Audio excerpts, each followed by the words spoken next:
am right back with another video. And I got home maybe about half an hour ago and just decided to make a video. So I guess I'm just going to vlog for a day and say, you know, how I was feeling, like how my mood was. My mood was actually pretty good for the most part. I just kind of focused on whatever I was doing at the desk, and I was just kind of thinking, you know, like I feel like less tension inside my body. You know, now some people, I mean, I don't want to go on and on about my weirdness, but you know, you get a lot of tension in your body when you're constantly stressed all the time. Don't get me wrong, the stress hasn't completely vanished, okay, but I just feel a lot better, you know, because I think I've pretty much said enough, you know, on YouTube about things that have happened and what I had to experience and this, what I consider to be foolishness, but whatever. So I kind of think, you know, maybe I need to do another video, like a follow-up video, talk about all the issues and the situations that I've experienced, you know, living here from day one. I mean, from day one when I first got here, you know, I experienced racism. And I was going to go into just about every single last experience that I've had, but then I kept thinking, no, I really don't feel like doing that. I think what had just happened said enough. I really do think it said enough. But yeah, you know, racism is something that I understand a lot, and some people think, well, you know, and that's just in issues of race. Anytime I feel like something is being done to me, I have the courage, the will, the drive, and it's actually quite easy for me to confront, be confrontational, okay? And the reason why is because I look at it in a way where, you know, whoever is coming at me, attacking me in any way, shape, or form, they need to be put in their place. And I shouldn't have any special regard for them. What I mean by that is that I shouldn't feel sorry for them, I shouldn't speak to them nicely, and I shouldn't be polite to them. If somebody is threatening your life, this is how I look at it. You have every right to stand up for yourself, okay? And, you know, some people would say, that's not militant, okay? I mean, but I guess some people look at me and think, wow, how could you be so brave to do that? Because the person who's offending me, in my mind, deserves it. You know, it's like, why would you be kind to your rapist? Why would you be nice to a murderer? Why would you be nice to anybody who's going to inflict harm on you? So with that, you know, in mind, you know, I have no problem with just telling it like it is. So, you know, that's one way of looking at it, but that's, you know, how I handle it. And I don't feel bad. I don't feel guilty. I don't feel anything for that person. That's just how it has to be. And how could you? You know what I mean? Because they're showing you that they basically want you dead. So, you know, I think a lot of white people have issues, you know, when it comes to, and this is not just to go on a race, right? And no, I'm not a racist or I'm against white people or anything like that, okay? It's just my observances based on my experiences, okay? But, you know, a lot of white people, they have this issue with me, and, you know, it's been that way since I was a kid, you know, because I'm so, I speak well, you know, and I think I've covered this before, and I'm bored with the conversation. I'm sick and damn tired of talking about it. You know, I don't care, really, I don't care.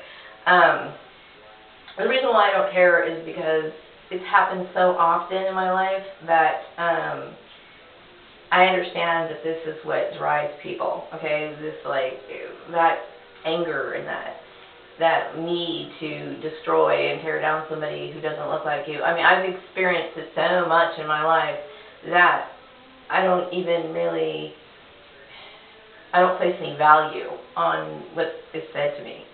Because what I've experienced in my time here, and just growing up in general, I've experienced proof that their overinflated ego really isn't justified. It's not justified.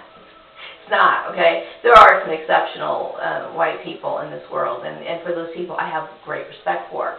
But I'm sorry, I just don't see it, and I don't believe it. I mean, it's just not there. It's not apparent to me. You know, I've encountered people who, this one girl I met, she said, who was like in her 30s, and she asked me, "Where's London?" Seriously.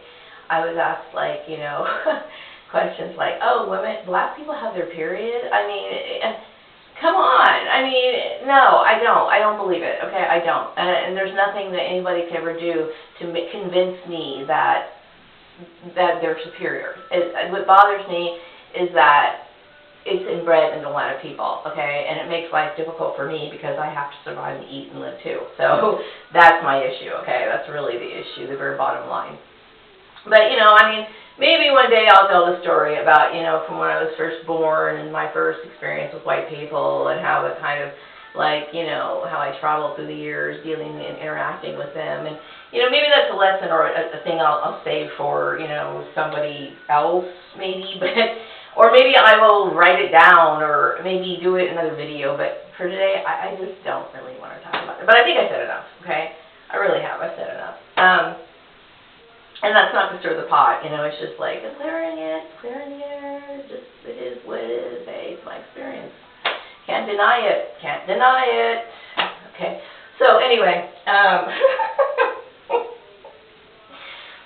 you know, actually for a few minutes I was sitting on my bed, I was kicking back, you know, just listening to some music, and I was thinking, you know what, right now I'm not even thinking about being gang stalked, I'm not thinking about being a targeted individual, I'm not thinking about bullshit, I'm not thinking about, you know, trying to figure out how I'm going to get a better job, I wasn't thinking about any of that.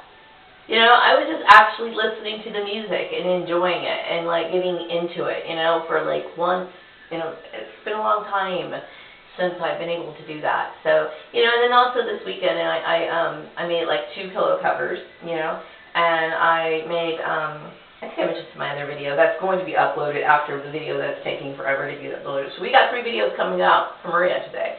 But, yeah, I made a refrigerator magnet today, this weekend, and, you know, I'm slowly but surely feeling a little bit better, you know what I mean? And I think the move was the best thing for me. You know what I mean? It was good that I removed myself from that situation. And, you know, I had no idea that people were manipulating the strings like that, and it's just like, wow. But, yeah, I feel a lot better. I really do. And so, I guess that's pretty much all I really wanted to say today, you know? Just wanted to make a video, and, I'm getting ready to wind down and pack lunch for tomorrow. I mean, I pack my snacks, okay, and then I usually come home for lunch, or sometimes I bring my lunch, you know. It's just kind of weird. I get hungry during the day, so I just want to make sure I have something to eat. But, you know, I have my little routine, you know, in the evening, and I look forward to taking a shower and, you know, getting into my pajamas and listening to music and having like a little light snack or something, you know. That's always a nice thing to do. But, you know, I was thinking today about, you know, because I had some emails coming in, and I was really, you know, happy to have that, because it's been such a long time since the camp here at Pain Smear, with people thinking that I don't, you know, God knows what, you know. So it was actually a nice day today. So I'm just going to focus on that, and maybe tomorrow will be even better, and maybe not. You know what I mean? Eventually, I know I'm going to experience flashbacks and having to deal with, you know, the negative thoughts, and then every once in a while, you know, I'm going to be angry, and that's completely understandable. I mean, that's a very traumatic experience to go through, you know, and it's you know, it's sick. I will tell you, it's very sick, and I don't wish it on anyone. And I think that's one of the reasons why I think it's so important to talk about, you know. I think it's really important.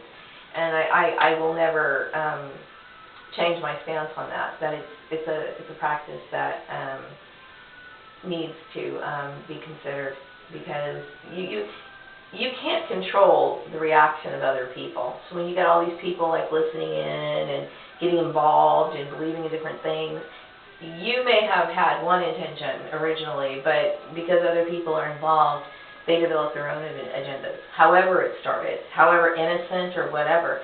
And so you can't control it. And people are, this clearly demonstrates, that people are evil, okay? That is their nature, okay? Like I said, whether you look at it from a humanistic standpoint or one from a religious standpoint, people are evil, and it's instinct. It's an instinct. They're going to enact all kinds of things. So we have these laws that we're supposed to abide by to keep things in place, okay? And so that's my point, that these things should be, thought about, practiced, implemented in the workplace because, hey, this should be an example, okay? It's an example of many things, actually. It's an example of racism. It's an example of religious intolerance. It's an example of spousal abuse, domestic abuse, stalking. What else does this cover? The fact that, just because you have a 4-year degree does not prove anything, okay? That's another issue all in itself. There's so much to the whole thing that is very eye-opening. And so I think I just made history. I don't think they want a monument of me in this town. I just don't really think so. But I personally, in the back of my mind, I think I deserve one. But anyway, I'm going to wrap this video up, and I hope you have a wonderful evening. Take care. Bye-bye.